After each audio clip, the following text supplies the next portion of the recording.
मित्रों नमस्कार, मेरा नाम है श्री मिश्रा और आप देख रहे हैं रुद्राइस चैनल। आज का हमारा टॉपिक है सेमीकंडक्टर चिप। इस वीडियो में हम ये जानेंगे कि सेमीकंडक्टर चिप क्या होते हैं, उनका यूज क्या होता है और किसी भी नेशन की यूनिटी और इंटीग्रिटी के लिए, किसी भी नेशन की इकोनॉमिक के लिए, किसी भी नेशन की सिक्योरिटी के लिए सेमीकंडक्टर मटेरियल्स कितने जरूरी होते हैं या सेमीकंडक्टर माइक्रोप्रोसेसर्स का क्या इंपॉर्टेंस होता है। साथ ही हम ये भी जानेंगे कि इंडिया की अभी क्या स्टेटस है और नियर फ्यूचर में इंडिया की प्लानिंग क्या है। तो बिना कोई देर किए ये टॉपिक फटाफट हम स्टार्ट करते हैं। आज हम जिस विषय पर बात कर रहे हैं वो विषय इतना महत्वपूर्ण हो चुका है कि हमारे देश के प्रधानमंत्री आदरणीय श्री नरेंद्र मोदी जी ने सिलिकॉन चिप को डिजिटल डायमंड की संज्ञा दी है। इससे आप समझ सकते हैं कि इसका क्या महत्व है। जो विगत शताब्दी थी उस सेंचुरी में जिसके पास क्रूड ऑयल था, जिसके पास फॉसिल्स फ्यूल थे, उसने दुनिया पर राज किया। लेकिन आज जिस कंट्री के पास ये डिजिटल डायमंड यानी जिस कंट्री की पकड़ माइक्रो प्रोसेसर डिजाइनिंग और मैन्युफैक्चरिंग पर जितनी अधिक होगी वही कंट्री दुनिया पर राज करेगी। सबसे पहले संक्षेप में मैं आपको बताना चाहूंगा कि सेमीकंडक्टर क्या होता है। सेमीकंडक्टर जैसा नाम से ही ज्ञात हो रहा है, सेमी और कंडक्टर। सेमी का मतलब होता है आधा और कंडक्टर का मतलब होता है चालक। चालक वो पदार्थ होता है जो इलेक्ट्रॉन्स को गुजरने की, इलेक्ट्रॉन्स को बहने की परमिशन देता है। इस आधार पर देखा जाए तो दुनिया में 4 तरह के मटेरियल्स होते हैं। एक होता है जिसको हम कहते हैं इंसुलेटर। इंसुलेटर होता है जो अपने अंदर से इलेक्ट्रॉनों को गुजरने की परमिशन नहीं देता है। क्यों नहीं देता है? क्योंकि इसका रेजिस्टेंस बहुत ज्यादा होता है, यानी अपने प्रतिरोध के कारण, अपने रेजिस्टेंस के कारण ये इलेक्ट्रॉनों को अपने अंदर से गुजरने नहीं देता है। दूसरा होता है कंडक्टर, जिसमें रेजिस्टेंस होता है लेकिन इतना अधिक नहीं होता है कि इलेक्ट्रॉन ना गुजरने पाए। इलेक्ट्रॉन कैसे भी करके रेजिस्टेंस रूपी बाधा को, रेजिस्टेंस क्रॉस कर जाते हैं, वो कंडक्टर या चालक कहलाते हैं। ऐसे चालक जिनमें कम रेजिस्टेंस होता है उन्हें हम गुड कंडक्टर कहते हैं, और ऐसे चालक जिनका रेजिस्टेंस बहुत ज्यादा होता है उन्हें हम बैड कंडक्टर कहते हैं। ओके, तो अगर हम देखें तो सिल्वर और कॉपर ये गुड कंडक्टर्स हैं। अब एक ऐसा पदार्थ है जो इस इंसुलेटर और कंडक्टर यानी अचालक और चालक के बीच में होता है, उस पदार्थ को हम सेमीकंडक्टर कहते हैं। सेमीकंडक्टर उस पदार्थ को कहते हैं जिसकी कंडक्टिविटी इंसुलेटर से ज्यादा होती है और कंडक्टर से कम होती है, यानी जिसकी कंडक्टिविटी इंसुलेटर और कंडक्टर के बीच में होती है।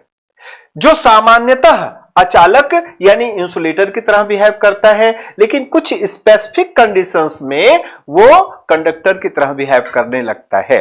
ऐसे सेमीकंडक्टर मटेरियल्स में हमारे सामने 2 एलिमेंट्स आते हैं, जिनमें एक होता है सिलिकॉन और दूसरा होता है जर्मेनियम।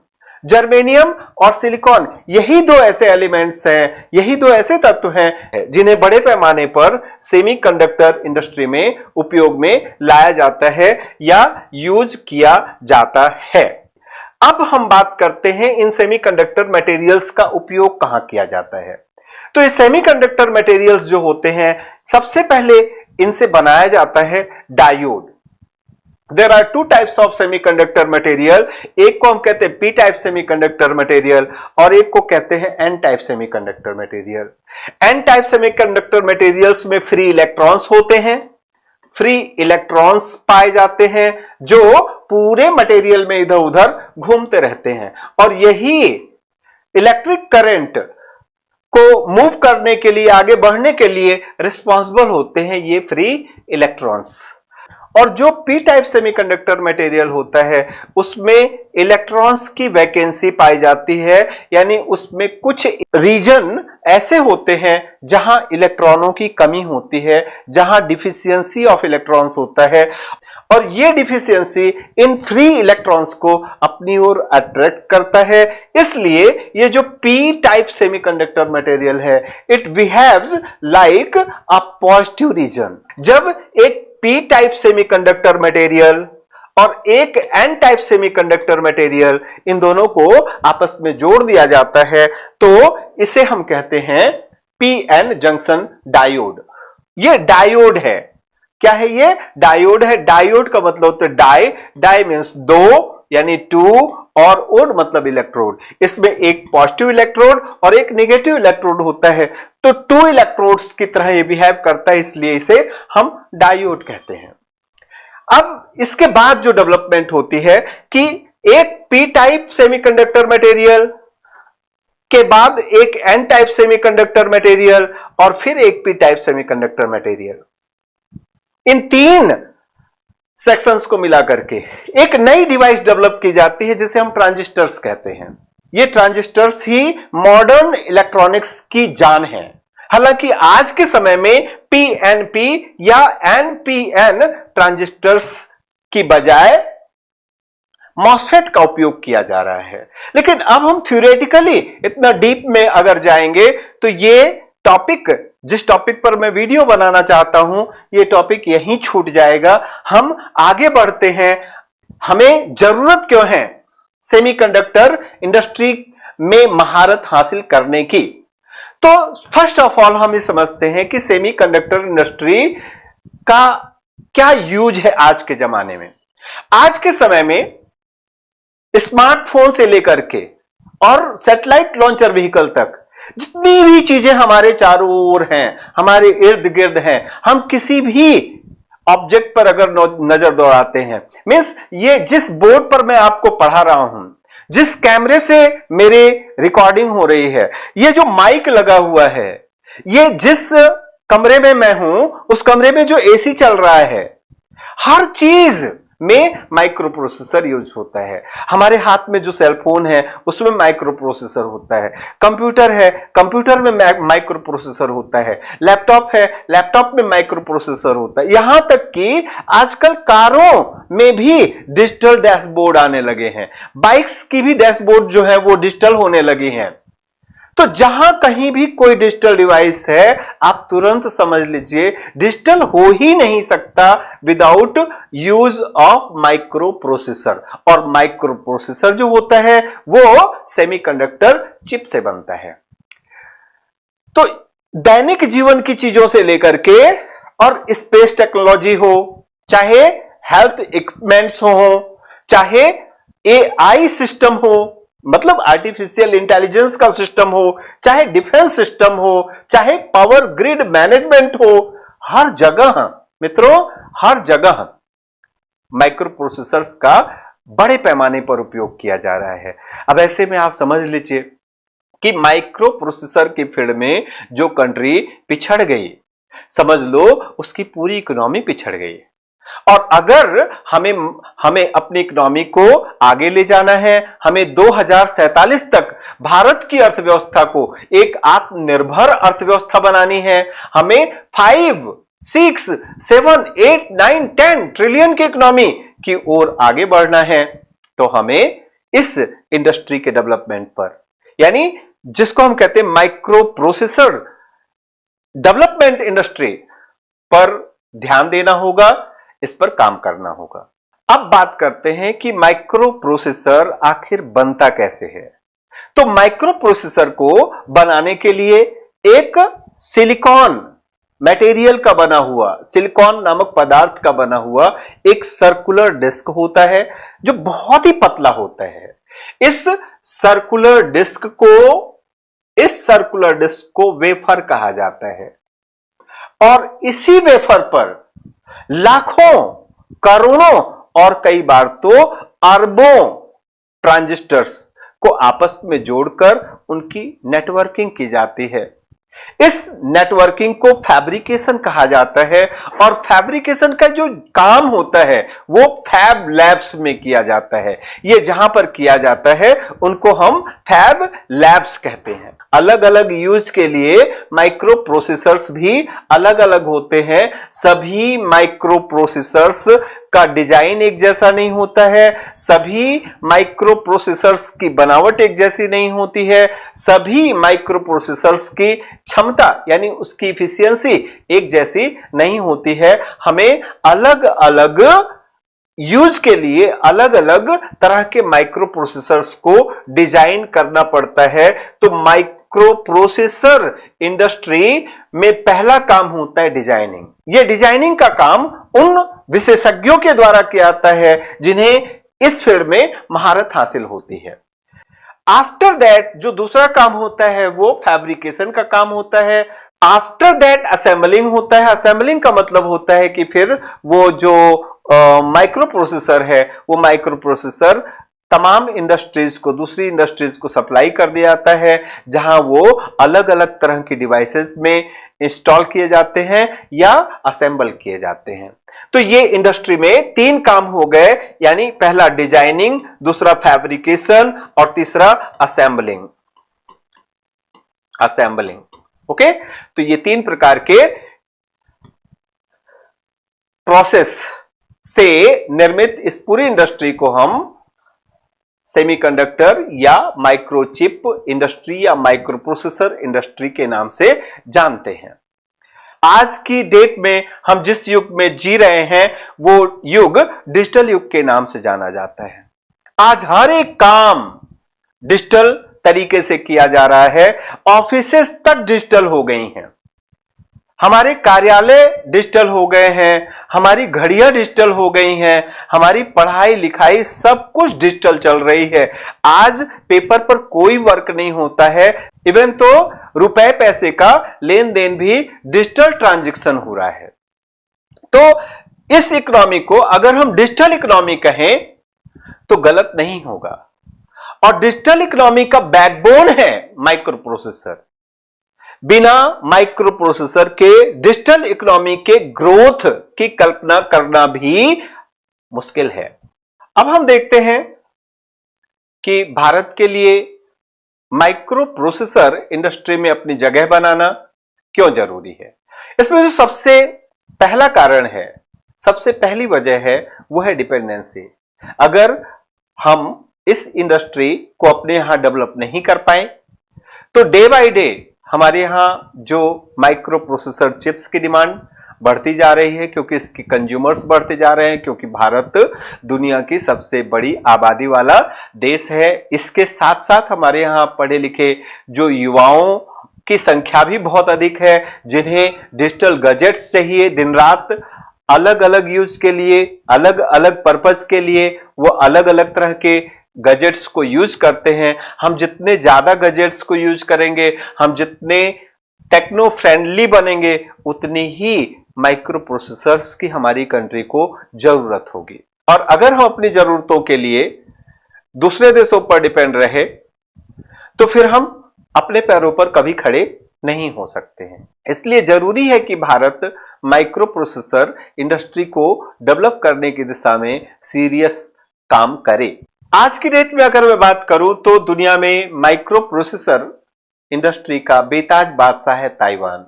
दुनिया की माइक्रो प्रोसेसर इंडस्ट्रीज की सबसे बड़ी कंपनियों में से एक इंटेल कंपनी का जो मैन्युफैक्चरिंग यूनिट है वो ताइवान में है। अच्छा, एक बात यहां यह भी देखनी होगी कि इंटेल कंपनी अमेरिका की है, तो माइक्रो प्रोसेसर्स की डिजाइनिंग कैलिफोर्निया में होती है, अमेरिका में होती है, और माइक्रो प्रोसेसर बनते यानी उनकी मैन्युफैक्चरिंग ताइवान में होती है। दुनिया की 60% से अधिक माइक्रो प्रोसेसर सप्लाई अकेले ताइवान से की जाती है। इसमें भी 90% से अधिक एडवांस माइक्रो प्रोसेसर्स अकेले ताइवान बनाता है। दूसरा नाम है इस दिशा में साउथ कोरिया का। दुनिया की सबसे बड़ी माइक्रो प्रोसेसर मैन्युफैक्चरिंग कंपनी का नाम है Samsung. Samsung company south Korea की कंपनी है। तीसरा स्थान इसमें आता है जापान का, चौथा स्थान इसमें आता है चीन का और पांचवा स्थान इसमें आता है अमेरिका का। इस तरह ये पूरी इंडस्ट्री मोटा मोटी कुल 5 देशों के भरोसे चल रही है, जिसमें पहला स्थान आता है ताइवान का, दूसरा स्थान आता है साउथ कोरिया का, तीसरा स्थान आता है जापान का, चौथा स्थान आता है चीन का और पांचवा स्थान आता है अमेरिका का। और कुछ कंट्रीज यूरोप की हैं जो अच्छा काम कर रही हैं, बट उनमें इतना अधिक पोटेंशियल नहीं है। कोविड-19 के दौरान हमने देखा कि जब पूरी दुनिया में लॉकडाउन लग गया तो ये जो माइक्रो प्रोसेसर्स होते इनकी सप्लाई डिस्टर्ब हो गई। इनकी सप्लाई डिस्टर्ब होने से हमारी कंट्री की इंडस्ट्रीज को हजारों करोड़ का घाटा उठाना पड़ा। तो सिलिकॉन चिप्स में किसी भी इंडस्ट्री को बना देने या किसी भी इंडस्ट्री को बर्बाद करने की क्षमता पाई जाती है। अगर हम आगे देखें तो माइक्रो प्रोसेसर्स या सिलिकॉन चिप केवल आर्थिक ही नहीं बल्कि जियोपॉलिटिकल दृष्टि से भी एक इंपॉर्टेंट रोल प्ले करते हैं। आज की डेट में हमारे देश की सॉवरेनिटी, हमारे देश की सिक्योरिटी, ये सब कुछ डिपेंड करती है सिलिकॉन चिप्स पर, क्योंकि हमारी सुरक्षा के लिए हम जिन मिसाइल्स का यूज करते हैं उन मिसाइल्स में भी ये चिप डली हुई है। साथ ही साथ हमारे हेल्थ जो इक्विपमेंट्स होते हैं उनमें ये चिप डली हुई है। हम जो सैटेलाइट लॉन्च करते हैं सैटेलाइट लॉन्चर्स में ये चिप डली हुई है। और जरा सा डेटा लीक होने पर हमारे देश की सिक्योरिटी, हमारे देश में डेटा की प्राइवेसी पर बड़ा खतरा मंडरा सकता है।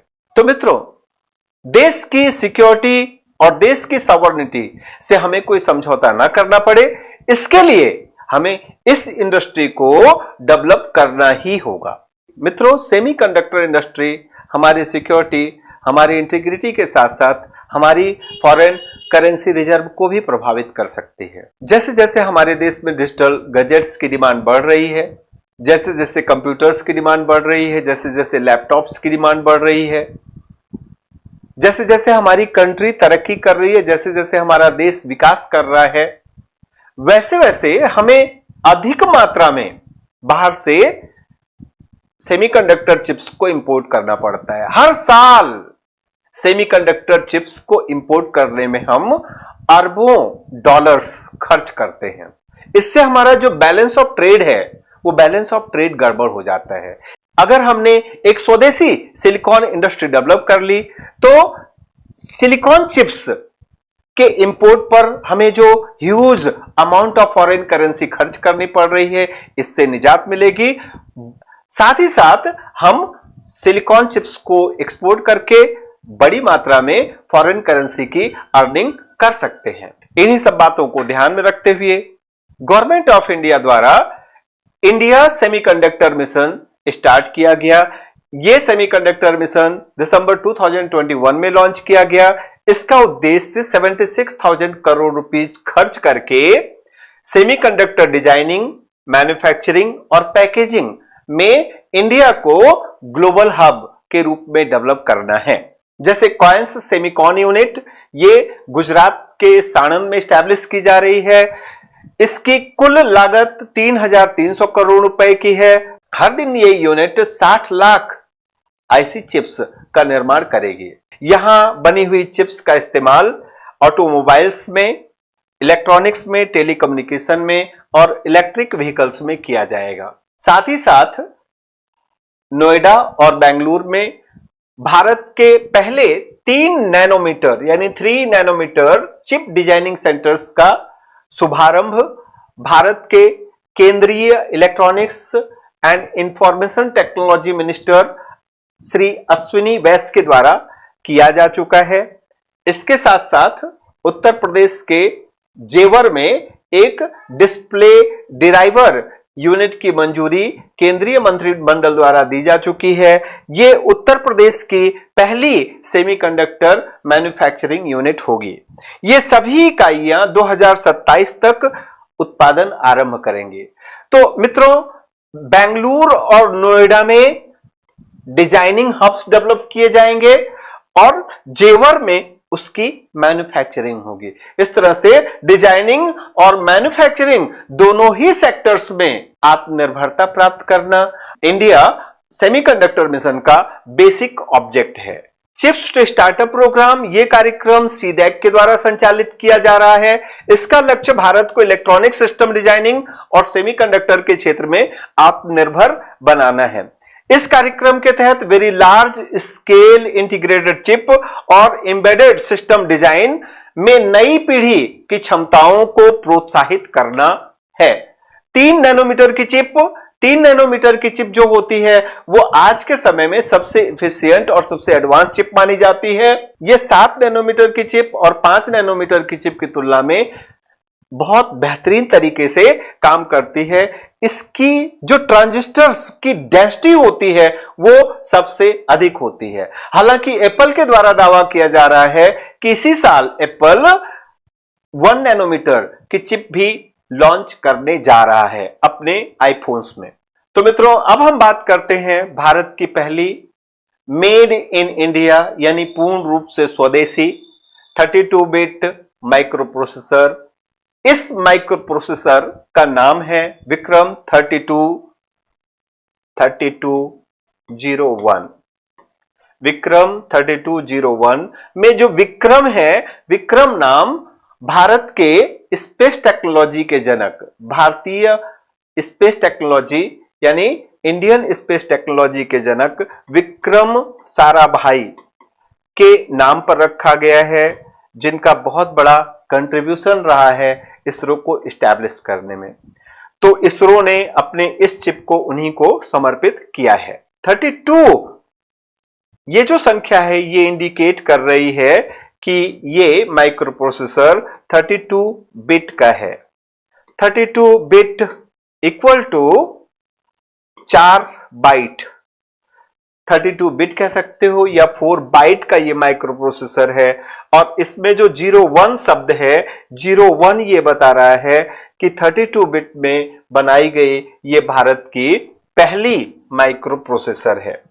इसका निर्माण इसरो यानी Indian space and research organisation और चंडीगढ़ स्थित सेमीकंडक्टर लैबोरेटरी यानी SCL के द्वारा किया गया है।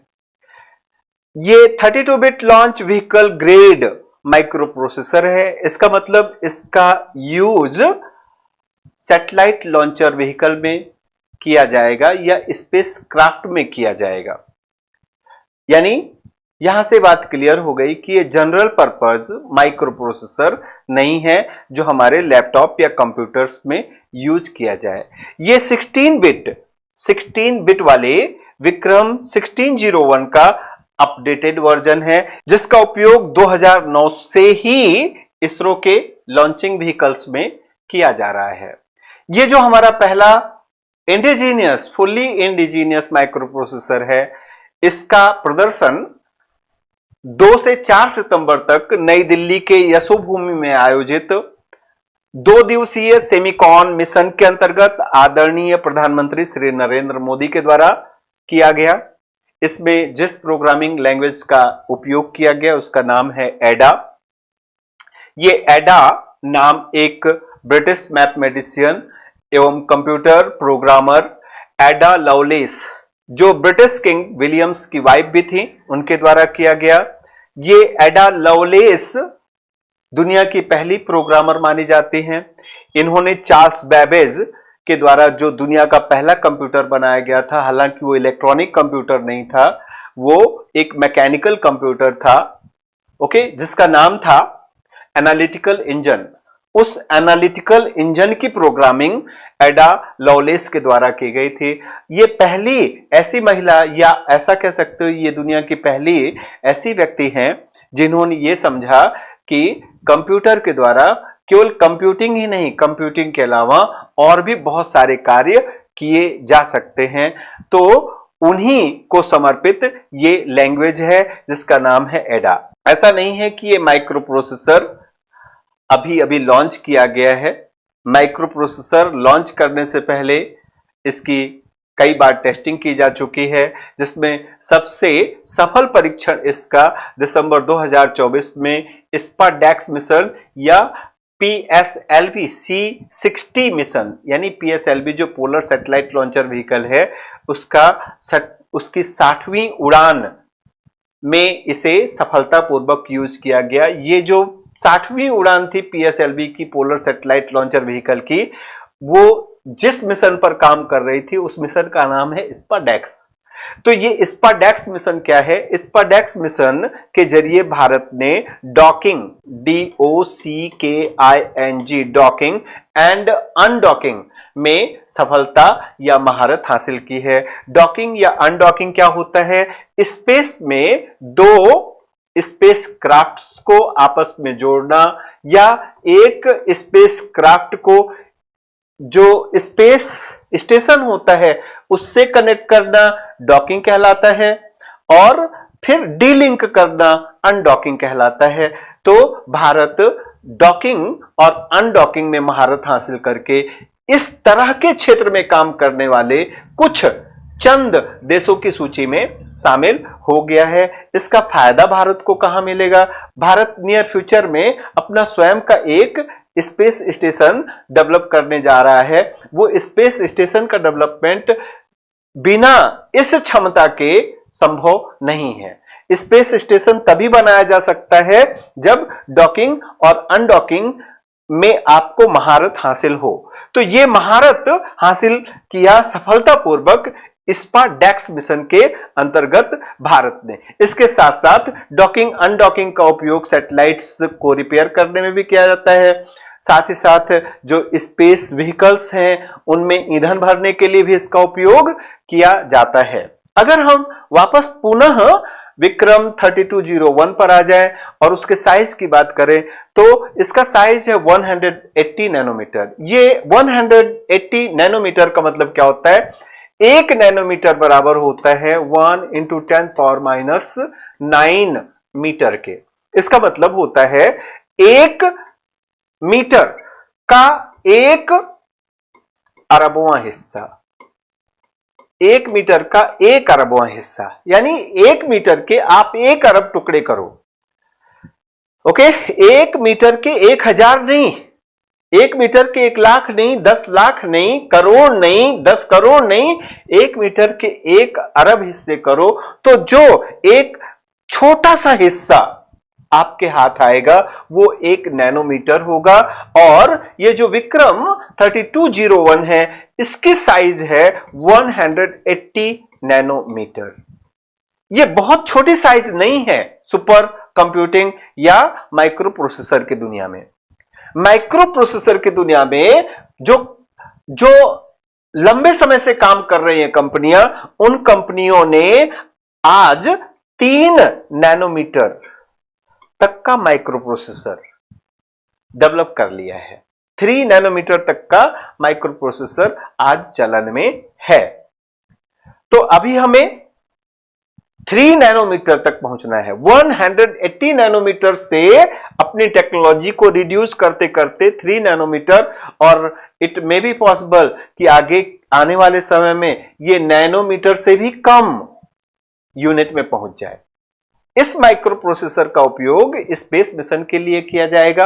ये बात आप समझते हैं। अगर इसरो ने डेवलप किया है तो स्पेस मिशन के लिए ही डेवलप किया होगा। इसमें टेम्परेचर बर्दाश्त करने की यानी ताप सहने की अदम्य क्षमता है। ये -55 डिग्री सेल्सियस से लेकर +125 डिग्री सेल्सियस तक के टेम्परेचर को बर्दाश्त कर सकती है। इसका उपयोग रॉकेट और लॉन्चर व्हीकल्स में नेविगेशन कंट्रोल और मिशन मैनेजमेंट को संभालने के लिए किया जाएगा। यह रेडिएशन और वाइब्रेशन जैसी कठिन परिस्थितियों में भी काम करने में सक्षम है। तो मित्रों, सेमीकंडक्टर इंडस्ट्री में यह हमारा पहला कदम है। अभी हमें एक लंबी जर्नी, एक लंबी दूरी इसमें तय करनी है, और सबसे खास बात यह है कि हमें बहुत स्लो पेस में यानी बहुत मंद गति से यह जर्नी तय नहीं करनी, हमें बहुत तेजी से इस दिशा में आगे बढ़ना है।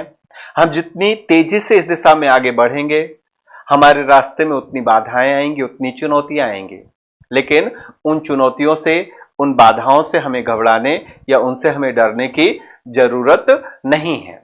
मित्रों, किसी शायर ने ठीक ही कहा है, बात आगाज की वो कर सकते नहीं, बात आगाज की वो कर सकते नहीं, खौफ लगता है जिन्हें अंजाम से, खौफ लगता है जिन्हें अंजाम से। तो हमें अंजाम से कोई खौफ नहीं लगता है। हमने अपना पहला कदम इस दिशा में आग उठा दिया है और आने वाले समय में हम बड़ी तेजी से इस दुनिया में अपनी एक पहचान बनाने में कामयाब होंगे। इन्हीं उम्मीदों के साथ, इन्हीं आशाओं के साथ इस क्लास को यहीं विराम देता हूं।